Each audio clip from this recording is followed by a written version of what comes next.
प्रहार संघटनेचे अध्यक्ष बच्चू कडू यांनी शरद पवारांची भेट घेतली आहे। दरम्यान महाविकास आघाडीमध्ये जाण्याबाबत त्यांनी एक सूचक विधान देखील केलेले आहे।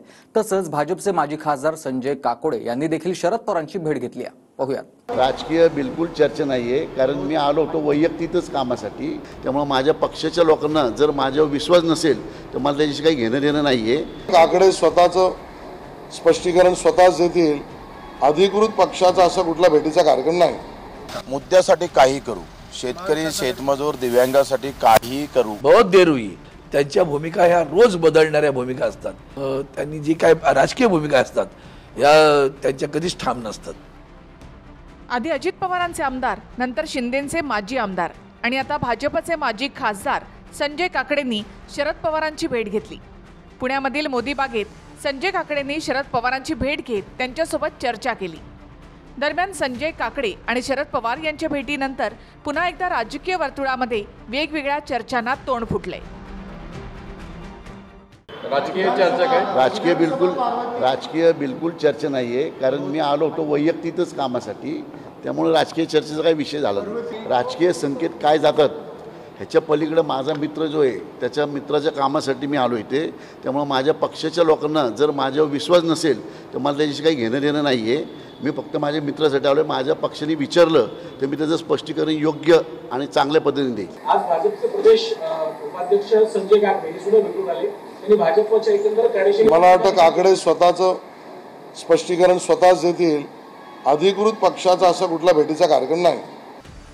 भाजपचे माजी खासदार संजय काकडेच नव्हे तर प्रहार संघटनेचे अध्यक्ष आणि आमदार बच्चू कडूंनी देखील शरद पवारांची भेट घेतली आहे। या भेटीनंतर महाविकास आघाडीसोबत जाण्याच्या प्रश्नावर बच्चू कडू यांनी सूचक विधान केलं। 1 सप्टेंबर पर्यंत आम्ही काही करणार नाही, वेळ देणार आहे सरकारला। त्या संदर्भात मुद्द्याच्या संदर्भात आघाडीचं काय मत आहे, पवार साहेबांचं काय मत आहे ते जाणून घेऊ। चर्चा 1 सप्टेंबर नंतर महायुतीसोबत नीट व्यवस्थित झाली नाही तर तुम्ही महाविकास आघाडीमध्ये जाणार का? मुद्द्यासाठी काही करू, शेतकरी शेतमजूर दिव्यांगासाठी काही करू, काही करू। शरद पवार आश्वासक वाटतात। या वेळ पडली तर तुम्ही महाविकास आघाडी सुद्धा सोबत जाताल? नाही, ते मी 1 सप्टेंबर नंतर सांगू। महाराष्ट्रामध्ये जे काही प्रशासन व्हावं ते उत्तमच असावं। याच्यासाठी सगळ्या चांगल्या लोकांनी, ज्यांना खरंच महाराष्ट्राचं हित जपायचंय अशा लोकांनी एकत्र येणे राज्यासाठी आणि देशासाठी चांगलं। बच्चू कडूंनी शरद पवारांची भेट घेतल्यानंतर महायुतीमधल्या नेत्यांनी बच्चू कडूंना टोला लगावलाय, तर ठाकरे गटाच्या अरविंद सावंतांनी बच्चू कडूंच्या बदलत्या भूमिकेवर त्यांच्यावर जोरदार निशाणा साधला। कोण कोणाला भेटतं, त्यातनं काय मिळतं हे महाराष्ट्राला समजलं पाहिजे। आज जे काम शेतकऱ्यांसाठी एकनाथ शिंदेजी, देवेंद्रजी, अजितदादा पवारचं सरकार करताय, वर मोदीजींचं सरकार करताय।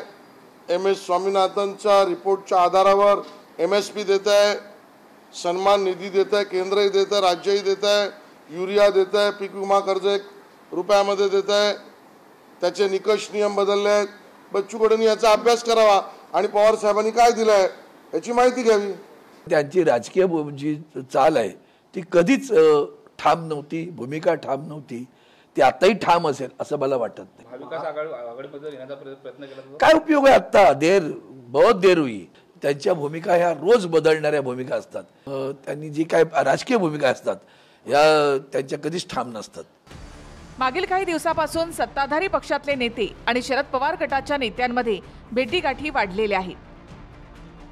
9 ऑगस्टला शिंदे गटाचे नेते शरद सोनावणी यांनी जयंत पाटलांची भेट घेतली।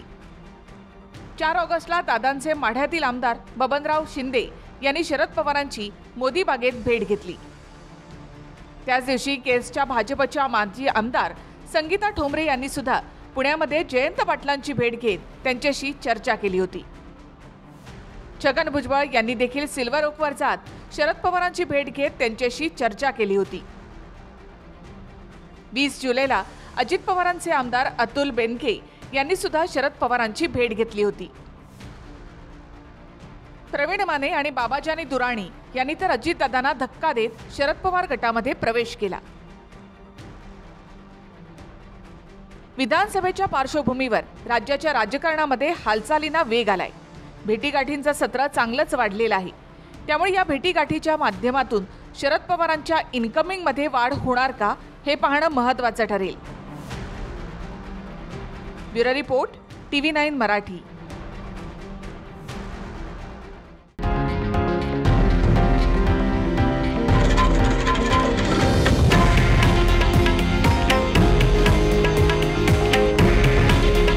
हे आहे देशातील नंबर 1 न्यूज नेटवर्क आणि आपण पाहत आहात TV9 मराठी. काळजी तुमची, हित महाराष्ट्राचं.